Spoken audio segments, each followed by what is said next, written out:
മഴ തോരും മുൻപേ സീരിയലിന്റെ ലേറ്റസ്റ്റ് എപ്പിസോഡ് റിവ്യൂ ആണ് പറയുന്നത്. അങ്ങനെ ബാലചന്ദ്രനെ കാണാതായതോടുകൂടി വൈജയന്തി ആകെ ടെൻഷനാവാണ്. എന്നിട്ട് ഈ കാര്യം പറഞ്ഞ മനുവിനെ അറിയിക്കുന്ന സമയത്തിന് മനുവും കുറെ വിളിച്ചു നോക്കുന്നുണ്ട്. പക്ഷേ ബാലചന്ദ്രന്റെ ഫോൺ സ്വിച്ച് ഓഫ് ആയിരിക്കും. ആരോടും ഇപ്പൊ സംസാരിക്കാൻ പറ്റിയിട്ടുള്ള ഒരു മാനസികാവസ്ഥയിലൊന്നും ആയിരുന്നില്ല ബാലചന്ദ്രൻ. അതുകൊണ്ട് തന്നെ ആയിരിക്കട്ടെ ഫോണെല്ലാം തന്നെ സ്വിച്ച് ഓഫ് ആക്കിയിട്ട് എങ്ങോട്ടേക്കൊന്നില്ലാതെ ഒരു യാത്ര പോയിരിക്കുന്നത്. വൈജയന്തിയോടെങ്കിൽ കടുത്ത ദേഷ്യവും പകയും വെറുപ്പും മാത്രമായിരിക്കും ബാലചന്ദ്രന്റെ മനസ്സ്. അങ്ങനെ കുറേ ദൂരെ യാത്ര ചെയ്തതിന് ശേഷം ബാലചന്ദ്രൻ ആകങ്ങ് ക്ഷീണിക്കും. എന്നിട്ട് ഒന്ന് മയങ്ങി എഴുന്നേറ്റ ഉടനെ തന്നെ നോക്കുന്ന സമയത്തിന് ബാലചന്ദ്രൻ നേരെ തമിഴ്നാട്ടിൽ എത്തിയിട്ടുണ്ടാവും. അത്ര ദൂരം വണ്ടി ഓടിച്ചിട്ട് അങ്ങോട്ടേക്ക് എത്തിയിട്ടുണ്ടാവും. ഇതേ സമയത്തിന് വൈജയന്തി ഇങ്ങനെ വിളിച്ചുകൊണ്ടിരിക്കുന്ന സമയത്തിന് ബാലചന്ദ്രൻ ബോർഡർ കടന്ന് തമിഴ്നാട് എത്തിയെന്ന രീതിയിൽ ആ ഒരു വോയിസ് മെസ്സേജ് ഒക്കെ കേൾക്കും. അങ്ങനെ വണ്ടി അവിടെ പാർക്ക് ചെയ്തതിന് ശേഷം ഒന്ന് ഫ്രഷപ്പ് ആയതിനു ശേഷം ബാലചന്ദ്രൻ ഏതായാലും ഫോണൊക്കെ സ്വിച്ച് ഓൺ ആക്കിക്കൊണ്ട് ആദ്യം മനുവിനെ വിളിക്കുന്നുണ്ട്. കാരണം മനു ആയിരുന്നില്ല മുത്തശ്ശന്റെ മനസാക്ഷി സൂക്ഷിപ്പുകാരൻ. അതുകൊണ്ട് മനുവിന് എന്തെങ്കിലും സത്യം എന്തെങ്കിലും രഹസ്യം അറിയാവോ എന്ന് അറിയാൻ വേണ്ടിയിട്ട് തന്നെയായിരിക്കും ബാലചന്ദ്രൻ മനുവിനെ വിളിക്കുന്നത്. മുത്തശ്ശന്റെ ആഗ്രഹം നിറവേറ്റാൻ വേണ്ടി മാത്രമായിരുന്നല്ലോ വയ്യാതെ കിടക്കുന്ന ആ ഒരു മുത്തശ്ശനുമായിട്ട് അത്ര ദൂരം മനു യാത്ര ചെയ്തതിന് ശേഷം അലീനയെ ഹോം നേഴ്സായിട്ട് ആ ഒരു വീട്ടിലേക്ക് കൂട്ടിക്കൊണ്ടുവന്നതൊക്കെ. അതുകൊണ്ട് അന്നൊക്കെ ആ രഹസ്യം മനുവിനെ അറിയാമായിരുന്നു എന്നറിയാൻ വേണ്ടി തന്നെയായിരിക്കട്ടെ ബാലചന്ദ്രൻ മനുവിനെ വിളിക്കുന്നത്. എന്നാൽ മനു ആണെങ്കിൽ ഇതേ സമയത്തിന് കുറേ തവണ ബാലചന്ദ്രനെ വിളിച്ചിട്ടുണ്ടായിരുന്നു. എന്നിട്ട് ആ ഒരു മിസ് കോൾ കണ്ട ഉടനെ തന്നെ ബാലചന്ദ്രൻ മനുവിനെ തിരിച്ചു വിളിച്ച് ചോദിക്കുന്നതിന് നീ എന്തിനായിരുന്നു എന്നെ വിളിച്ചത് എന്ന് ചോദിക്കും.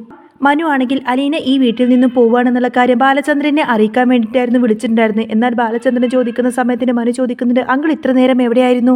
ഇന്നലെ കുറേ തവണ അങ്കിളിന് ഞാൻ ട്രൈ ചെയ്തതല്ലേ എന്ന് പറയുന്ന സമയത്തിന് ബാലചന്ദ്രൻ പറയുന്നത് നീ കാര്യം പറയാമെന്ന് പറയും. അന്നേരം മനു ചോദിക്കുന്നുണ്ട്, അല്ല അങ്കിളുടെ അറിവോട് കൂടെ തന്നെയാണോ അലീനെ ആ വീട്ടിൽ നിന്ന് പറഞ്ഞു വിടുന്നത് എന്ന് ചോദിക്കും.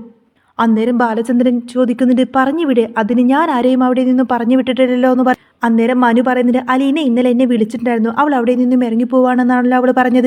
ഇനി ഒരിക്കലും അവൾക്ക് അവിടെ പിടിച്ചു നിൽക്കാൻ വയ്യ, ആൻറ്റി അവളോട് അവിടെ നിന്നും ഇറങ്ങിപ്പോവാൻ പറഞ്ഞു എന്നാണ് പറഞ്ഞത്. അപ്പോൾ അങ്കിൾ ഈ കാര്യമൊന്നും അറിഞ്ഞില്ലേ എന്ന് മനു ചോദിക്കുന്ന സമയത്തിന് ബാലചന്ദ്രൻ പറഞ്ഞിട്ട് ഞാൻ മറ്റൊരു കാര്യം അന്വേഷിക്കുന്നതിൻ്റെ തിരക്കിലായിരുന്നു, അതുകൊണ്ടാണ് നീ വിളിച്ചപ്പോൾ തന്നെ കോൾ അറ്റൻഡ് ചെയ്യാൻ. പിന്നെ അലീനെ അവിടെ നിന്നും പറഞ്ഞു വിടുന്ന കാര്യം അത് നീ ഏതായാലും മൈൻഡ് ചെയ്യേണ്ട, അവൾ അവിടെ നിന്നും എങ്ങോട്ടേക്കും പോകുന്നില്ല എന്ന് പറയും. ബാലചന്ദ്രൻ ഏതായാലും കുറച്ചൊക്കെ കൂളായിട്ടുണ്ടാവട്ടോ. അതുകൊണ്ട് തന്നെയായിരിക്കും മനുവിനോട് സംസാരിക്കുന്നതും.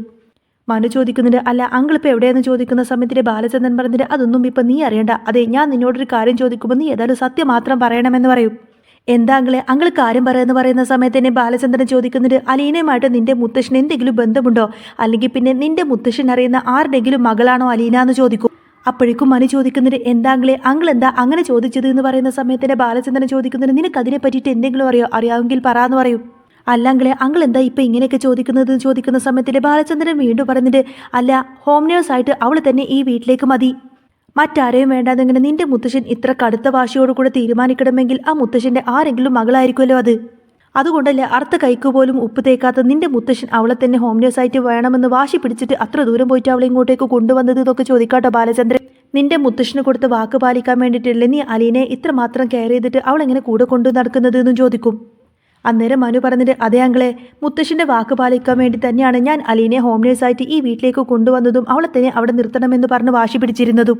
പക്ഷേ മുത്തശ്ശൻ അറിയാവുന്ന ആളാണോ അവളെന്നോ അല്ലെങ്കിൽ മുത്തശ്ശൻ അറിയാവുന്ന ആരെങ്കിലുമായിട്ട് അവൾ ബന്ധമുണ്ടോ എന്നുള്ള കാര്യമൊന്നും എനിക്കറിയില്ല. ഇനി മുത്തശ്ശൻ്റെ ആരെങ്കിലും ആണോ അവളെന്നോ അല്ലെങ്കിൽ എന്തെങ്കിലും ബന്ധമുണ്ടോ എന്നുള്ള കാര്യമൊന്നും മുത്തശ്ശൻ ഒരിക്കലും എന്നോട് പറഞ്ഞിട്ടില്ല. അല്ലെങ്കിലേ അങ്കിളിപ്പോൾ എന്താ അങ്ങനെയൊക്കെ ചോദിക്കാനെന്ന് ചോദിക്കുന്ന സമയത്തിന് ഒന്നുമില്ലാന്ന് പറഞ്ഞു. ഞാൻ നിന്നോട് ചുമ്മാ ചോദിച്ചെന്നേ ഉള്ളൂ, ശരി ഞാൻ പിന്നെ വിളിക്കാമെന്നൊക്കെ പറഞ്ഞ് ബാലചന്ദ്രൻ പെട്ടെന്ന് തന്നെ ഫോൺ കട്ടാക്കുന്നുണ്ട്. ബാലചന്ദ്രൻ ഏതായാലും കുറേയധികം ദൂരെ യാത്ര ചെയ്തതിന് ശേഷം മനസ്സൊക്കെ ഒന്ന് കൂളായിട്ടുണ്ടാവും. ഏതായാലും തിരിച്ച് വീട്ടിലേക്ക് തന്നെ ചെല്ലുന്നുണ്ട്. വീട്ടിലേക്ക് കയറി ചെന്നതിന് ശേഷം വീട്ടിലാണെങ്കിൽ ആരും തന്നെ ഉണ്ടാവില്ല. വൈജയന്തി ആണെങ്കിൽ പതിവ് പോലെ തന്നെ ഓഫീസിലേക്ക് ജോലിക്ക് പോയിട്ടുണ്ടാവും. ഇതേ സമയത്തിന് മുത്തശ്ശിയും അലീനയും മാത്രമായിട്ട് വീട്ടിലുണ്ടാവുള്ളൂ. എന്നിട്ട് കുറേയധികം ദൂരെ യാത്ര ചെയ്തതിന് ശേഷം ആകെ ക്ഷീണിച്ച് അവശനായിട്ട് ഒരൊറ്റ നിലയിലായിരിക്കട്ടോ ബാലചന്ദ്രൻ അങ്ങനെ തളർന്നുകൊണ്ടായിരിക്കും വീട്ടിലേക്ക് കയറി വരുന്നത്. ബാലചന്ദ്രൻ ഏതായാലും തിരിച്ച് വീട്ടിലേക്ക് എത്തിയതിനു ശേഷം ഒന്നും മിണ്ടാതെ നേരെ റൂമിലേക്ക് കയറി പോകുന്നതെല്ലാം തന്നെ അലീന കാണാണ്. അലീന ഏതായാലും ബാലചന്ദ്രന് കോഫി ഉണ്ടാക്കിയിട്ട് മുറിയിലേക്ക് കൊണ്ടുകൊടുക്കും. അലീന അവിടെ ചെന്നിട്ട് ദേ സർ കോഫി എന്നൊക്കെ പറഞ്ഞ് ബാലചന്ദ്രൻ ഇങ്ങനെ വിളിക്കുന്ന സമയത്തിന് ബാലചന്ദ്രൻ അങ്ങോട്ടേക്ക് തിരിഞ്ഞു നിൽക്കുമായിരിക്കും. എന്നാൽ അലീനയുടെ വിളി കേട്ടിട്ട് ബാലചന്ദ്രൻ ഇങ്ങനെ തിരികെ നോക്കുന്ന സമയത്തിന് ബാലചന്ദ്രൻ്റെ കയ്യിലൊരു തോക്കുണ്ടാവും. ആ ഒരു തോക്ക് നേരെ അലീനയുടെ നെറ്റത്തേക്ക് ചൂണ്ടിക്കൊണ്ടായിരിക്കട്ടെ ബാലചന്ദ്രൻ അലീനയെ അകത്തേക്ക് പോലും ക്ഷണിക്കുന്നത്. എന്നാൽ പതിവിലും വിപരീതമായിട്ട് ബാലചന്ദ്രൻ്റെ കയ്യിൽ ആ ഒരു തോക്കെല്ലാം കണ്ടതോടുകൂടി തന്നെ അലീന ആകെ പേടിച്ചു പോവുകയാണ്. ബാലചന്ദ്രൻ ഇങ്ങനെ ആ ഒരു തോക്കുമായി ചൂണ്ടി അലീനയുടെ അടുത്തേക്ക് ഇങ്ങനെ തൊട്ടടുത്തേക്ക് വന്ന് നിൽക്കുന്നതോടുകൂടി തന്നെ ആകെ പേടിച്ച് വിറച്ചിങ്ങനെ നിലവിളിച്ചു പോവുകയാണ് അലീന. എന്നിട്ട് ഒട്ടും ഒന്നും മനസ്സിലാവാതെ അലീന ചോദിക്കുന്നത് എന്താ സർ ഈ ചെയ്യുന്നത് എന്ന് ചോദിക്കുന്ന സമയത്തിന് ബാലചന്ദ്രനെ തിരിച്ചു ചോദിക്കുന്നത്, നീ എന്തിനാണ് ഈ വീട്ടിലേക്ക് വന്നത്? നിന്റെ മനസ്സിൽ എന്ത് ലക്ഷ്യം കൊണ്ടാണ് നീ ഇങ്ങോട്ടേക്ക് തിരികെ വന്നിരിക്കുന്നത്? എന്തിനാണ് നീ ഇങ്ങോട്ടേക്ക് വന്നത്? ഞങ്ങളുടെ കുടുംബം തകർക്കാൻ വേണ്ടിയിട്ടോ? സത്യം നിനക്കെങ്കിലും എന്നോട് തുറന്നു പറയാമായിരുന്നു. ഇതിപ്പോൾ എല്ലാവരും ചേർന്നിട്ട് എന്നെ ചതിക്കുമായിരുന്നു. എന്നിട്ട് ആ ചതിക്ക് നീയും കൂട്ടുനിന്നില്ലേ എന്നൊക്കെ ചോദിച്ച് അലീനയെ കുറ്റപ്പെടുത്തി സംസാരിക്കും. അന്നേരം അലീനക്കൊന്നും മനസ്സിലാവുന്നില്ല. എന്താ സർ എന്തൊക്കെയാണ് ഈ പറയുന്നത് എന്ന് ചോദിക്കുന്ന സമയത്തിന് ബാലചന്ദ്രൻ ചോദിക്കുന്നത്, നീ വൈജയന്തിയുടെ സ്വന്തം മകളാണ്. എല്ലാ സത്യങ്ങളും ഞാൻ തിരിച്ചറിഞ്ഞു. അപ്പോൾ 10-22 വർഷങ്ങളായിട്ട് അവളും എന്നെ ചതിക്കുമായിരുന്നു. നീ ഇപ്പോൾ ഈ വീട്ടിലേക്ക് കയറി വന്നിട്ടില്ലല്ലോ. നീ വന്നേ മുതൽക്ക് ഞാൻ നിന്നെ എൻ്റെ സ്വന്തം മകളായിട്ട് തന്നെ എന്നെ സ്നേഹിച്ചത്. ഇത്ര കാലം ഒരച്ഛനെ പോലെയല്ലേ നീ എന്നെ കണ്ടത്? ആ നിനക്കെങ്കിലും എന്നോട് സത്യമെല്ലാം തുറന്നു പറയാമായിരുന്നു. എന്നിട്ട് നിങ്ങൾ എല്ലാവരും ചേർന്നിട്ട് എന്നെ തകർത്ത് കളഞ്ഞില്ലേ, എല്ലാവരും ചേർന്നിട്ട് എന്നെ ചതിച്ചില്ലേ എന്നൊക്കെ പറഞ്ഞിട്ട് ഭയങ്കര സങ്കടം വരികയാണ് ബാലചന്ദ്രന്. എന്നാൽ പെട്ടെന്നത് കേൾക്കുന്ന സമയത്തിന് അലീനക്ക് വല്ലാത്തൊരു ഷോക്കായിരിക്കും. അലീന ചോദിക്കുന്നത്, എന്തൊക്കെയാണ് സാറി പറയുന്നത്? അതൊന്നും ഒരിക്കലും സത്യമല്ല എന്ന് പറയും. അപ്പോഴും ബാലചന്ദ്രൻ ചോദിക്കുന്നുണ്ട്, പിന്നെ നീ എന്തിനാ ഇങ്ങോട്ടേക്ക് വന്നത്? നിന്റെ സ്വന്തം അമ്മയും നിന്റെ സഹോദരങ്ങളെയൊക്കെ കാണാൻ വേണ്ടിയിട്ടല്ലേ? നീ ഇവരൊക്കെ ഇത്രമാത്രം സ്നേഹിക്കുന്നത് അത് നിന്റെ സ്വന്തം കൂടപ്പിറപ്പായതുകൊണ്ടല്ലേ? അതൊന്നും എനിക്ക് മനസ്സിലാവില്ല എന്ന് നീ വിചാരിച്ചോ? ആ സത്യങ്ങളൊന്നും ഒരിക്കലും പുറത്തു വരില്ല എന്ന് നീ വിചാരിച്ചോ എന്നൊക്കെ ചോദിച്ച് ബാലചന്ദ്രൻ അങ്ങ് ദേഷ്യപ്പെട്ടു. എന്നാൽ ബാലചന്ദ്രൻ എല്ലാ സത്യങ്ങളും മനസ്സിലാക്കി എന്നറിയുന്നതോടുകൂടെ തന്നെ അലീന ആകെ കുഴഞ്ഞു പോവാണ്. അലീന ബാലചന്ദ്രനോട് പറഞ്ഞിട്ട്, അതെ സർ അറിഞ്ഞതെല്ലാം തന്നെ സത്യമാണ്. പക്ഷേ ആരെയും ഈ ഒരു കാര്യം അറിയിക്കാതെ ഇവിടെ ഒന്ന് വന്നു പോകണമെന്ന് ഞാൻ വിചാരിച്ചുള്ളൂ. എൻ്റെ അമ്മയെ ഒന്ന് നേരിൽ കാണണമെന്ന് മാത്രമേ ഞാൻ ചിന്തിച്ചുള്ളൂ. നിങ്ങളുടെ കുടുംബം തകർക്കണമെന്നോ നിങ്ങളുടെ ജീവിതം തകർക്കണമെന്നോ എന്ന് ഞാൻ മനസ്സിൽ പോലും ചിന്തിച്ചിട്ട്, മേഡം പോലും ഈ കാര്യം ഒരിക്കലും അറിയരുതെന്ന് മാത്രമേ ഞാൻ ചിന്തിച്ചിട്ടുള്ളൂ. പക്ഷേ സർ എങ്ങനെ ഈ സത്യം മനസ്സിലാക്കിയെന്നൊന്നും എനിക്ക് മനസ്സിലാവുന്നില്ല. ആരെയും വിഷമിപ്പിക്കാൻ വേണ്ടി ഞാൻ ഒന്നും ചെയ്തിട്ടില്ല. നിങ്ങളാരെയും വിഷമിപ്പിക്കാൻ വേണ്ടിയിട്ടല്ല ഞാൻ ഇങ്ങോട്ടേക്ക് വന്നത് എന്നൊക്കെ പറയും അലീന. അന്നേരം ബാലചന്ദ്രന് അലീനയുടെ ആ ഒരു നിസ്സഹായാവസ്ഥ മനസ്സിലാവാണ്. ബാലചന്ദ്രൻ പറഞ്ഞിട്ട്, അല്ലെങ്കിൽ നിന്നെ കുറ്റപ്പെടുത്തി സംസാരിച്ചിട്ട് കാര്യമില്ലല്ലോ. നീ ഒരു തെറ്റും ചെയ്തിട്ടില്ലല്ലോ. ഒരു തെറ്റും ചെയ്യാത്ത നിന്നെ എന്തിനാ ഞാനിങ്ങനെ കുറ്റം പറയുന്നത്? എന്നെ ചതിച്ചത് എൻ്റെ ഭാര്യയും അവളുടെ വീട്ടുകാരും ചേർന്നിട്ടാണ്. ഞാൻ ഒരുപാടധികം ആഗ്രഹിച്ചിട്ടാണ് അവളെ സ്വന്തമാക്കിയത്. പക്ഷേ അവൾ എൻ്റെ കൂടെ ഈ 22 വർഷം ജീവിച്ചെങ്കിൽ പോലും അവൾ എൻ്റെ കൂടെ ജീവിച്ചിട്ട് എന്നെ ചതിക്കുമായിരുന്നു. അതിനൊക്കെ കൂട്ടു നിൽക്കാൻ വേണ്ടിയിട്ട് അവളുടെ അച്ഛനും അമ്മയും എല്ലാവരും ഉണ്ടായിരുന്നു. എല്ലാവരും ചേർന്നിട്ട് എന്നെ ഒരു പൊട്ടനാക്കി. എല്ലാവരും എൻ്റെ ജീവിതം വെച്ചിട്ടാണ് കളിച്ചത്. എൻ്റെ ജീവിതമാണ് അവരെല്ലാവരും ചേർന്ന് തകർത്തത്. ബാലചന്ദ്രൻ ഇങ്ങനെ സ്വയം കുറ്റപ്പെടുത്തി സംസാരിക്കുന്നത് കേൾക്കുന്ന സമയത്തിന് അലീനക്ക് വല്ലാത്ത സങ്കടം തോന്നുന്നു. അലീന പറഞ്ഞത്, സർ വിഷമിക്കേണ്ട സർ അത് നിന്നെ മനസ്സിൽ വെക്കണ്ട. ആർക്കാണെങ്കിലും ഒരബദ്ധം പറ്റൂ സർ. അത് ഏത് സാഹചര്യത്തിലാണ് നടന്നതെന്നുള്ള കാര്യമൊന്നും നമുക്കറിയില്ലല്ലോ. ആ കാര്യങ്ങളൊന്നും നമുക്ക് വ്യക്തമായിട്ട് അറിയില്ലല്ലോ. ഒരു പക്ഷേ മേഡത്തിൻ്റെ ഭാഗത്ത് ഇനി തെറ്റൊന്നും സംഭവിച്ചില്ലെങ്കിലോ എന്നൊക്കെ പറഞ്ഞിട്ട് അലീന ഇങ്ങനെ ആശ്വസിപ്പിക്കാൻ ശ്രമിക്കുന്നുണ്ട് ബാലചന്ദ്രനെ. അന്നേരം ബാലചന്ദ്രൻ പറഞ്ഞതിന് ശരിയാണ്, തെറ്റൊന്നും ഉണ്ടായിരിക്കില്ല. ആയിക്കോട്ടെ, എങ്കിലും ഈ 10-22 വർഷത്തിനിടയ്ക്ക് ഇവൾക്ക് എപ്പോഴെങ്കിലും ഈ സത്യം എന്നോട് തുറന്നു പറയാമായിരുന്നില്ലേ? അവൾ എല്ലാ കാര്യങ്ങളും എന്നോട് തുറന്നു പറഞ്ഞിരുന്നെങ്കിൽ ഒരു പക്ഷേ എനിക്കതൊരു പ്രശ്നമാവില്ലായിരുന്നു. പക്ഷേ ഈ 10-22 വർഷം അവൾ എൻ്റെ കൂടെ ജീവിച്ചിട്ട് എന്നെ ചതിക്കുമായിരുന്നില്ല. അന്നേരം ബാലചന്ദ്രൻ്റെ വിഷമമെല്ലാം കേൾക്കുന്ന സമയത്തിന് അലീനക്ക് ഭയങ്കര അങ്ങ് സങ്കടാവുന്നുണ്ട്. എന്ന് മാത്രമല്ല ബാലചന്ദ്രനെ ഓരോ കാര്യങ്ങളൊക്കെ പറഞ്ഞിട്ട് ഇങ്ങനെ ആശ്വസിപ്പിക്കാനൊക്കെ അലീന ശ്രമിക്കുന്നുണ്ട്. എന്നാൽ ഈ ഒരു സങ്കടമൊന്നും സഹിക്കാൻ വയ്യാതെ ബാലചന്ദ്രൻ നെഞ്ചുവേദന വന്നിട്ട് അങ്ങ് കുഴഞ്ഞു വീഴും. എന്നാൽ ബാലചന്ദ്രൻ അങ്ങ് വീണ് പോകുന്നതോടുകൂടി തന്നെ അലീനക്ക് പിന്നെ എന്ത് ചെയ്യണമെന്നറിയില്ല. അലീന ആകെ ഷോക്കായി പോവാണ്. കാരണം ഒരു ദിവസം മുഴുവനായിട്ട് ഈ ഒരു മനസ്സിലെ ഭാരമെല്ലാം തന്നെ ഒതുക്കി വെച്ചുകൊണ്ടല്ലേ ബാലചന്ദ്രൻ നടന്നിരുന്നത്. ബാലചന്ദ്രൻ കുഴഞ്ഞു വീഴുന്നതോടുകൂടി തന്നെ അലീന പെട്ടെന്ന് ചെന്നുകൊണ്ട് മുത്തശ്ശിയോട് ഈ വിവരമെല്ലാം പറയുന്നത്. സാറിന് പെട്ടെന്നൊരു നെഞ്ചുവേദന വന്നു. അതുകൊണ്ട് തന്നെ ഞാൻ ഹോസ്പിറ്റലിലേക്ക് വിളിച്ചിട്ട് ആംബുലൻസ് ബുക്ക് ചെയ്തിട്ടുണ്ട്. അതുകൊണ്ട് ഞാൻ സാറിനെ കൂട്ടിയിട്ട് ഹോസ്പിറ്റലിലേക്ക് കൊണ്ടുപോവാണെന്നൊക്കെ അങ്ങനെ ആംബുലൻസ് വന്നതോടുകൂടി തന്നെ അലീന ഏതായാലും ബാലചന്ദ്രനെ കൂട്ടിയിട്ട് നേരെ ഹോസ്പിറ്റലിലേക്ക് കൊണ്ടുപോകുന്നുണ്ട്. അങ്ങനെ ഹോസ്പിറ്റൽ ഡോക്ടർ ചെക്കപ്പ് ഒക്കെ ചെയ്തതിന് ശേഷം ബാലചന്ദ്രന് ഒരു മൈനർ അറ്റാക്കാണെന്ന് പറയും. ഇത് കേട്ടതോടുകൂടി തന്നെ അലീനക്ക് ഭയങ്കര സങ്കടമാവാണ്. അലീന പെട്ടെന്ന് തന്നെ മനുവിനെ ഈ ഒരു കാര്യം വിളിച്ച് പറയുന്നുണ്ടെന്ന് മാത്രമല്ല മനു പെട്ടെന്ന് തന്നെ ഹോസ്പിറ്റലിലേക്ക് എത്തും. അങ്ങനെ മനു വന്നിട്ട് അലീനോട് കാര്യങ്ങൾ തിരക്കുന്നുണ്ട്. എന്താണ് അങ്കിളിന് സംഭവിച്ചത്? എന്തുകൊണ്ടാണ് പെട്ടെന്ന് അങ്കിൾ അങ്ങ് കുഴഞ്ഞു വീണത്? ഇങ്ങനെ ഒരു മൈനർ അറ്റാക്ക് വരണമെങ്കിൽ എന്തായിരിക്കും കാരണം എന്നൊക്കെ മനു ചോദിക്കുന്ന സമയത്തിൻ്റെ മറ്റു നിവൃത്തിയില്ലാതെ അലീന എല്ലാ സത്യങ്ങളും മനുവിനോട് തുറന്നു പറയുന്നുണ്ട്. ബാലചന്ദ്രൻ എല്ലാ സത്യങ്ങളും തിരിച്ചറിഞ്ഞു എന്നും താൻ വൈജയന്തിയുടെ മകളാണെന്നുള്ള സത്യമെല്ലാം അലീന മനുവിനോട് പറയും. സത്യമെല്ലാം തന്നെ അങ്കിൾ അറിഞ്ഞു. അതുകൊണ്ട് തന്നെ ആ ഒരു ഭാരം സഹിക്കാതെ വയ്യാതെയാണ് അങ്കിളിന് ഇങ്ങനെ ഒരു അറ്റാക്ക് വന്നത്. എന്നാൽ പെട്ടെന്ന് കേൾക്കുന്ന സമയത്തിന് മനുവിന് ഒരു ഷോക്കായിരിക്കും കേട്ടോ.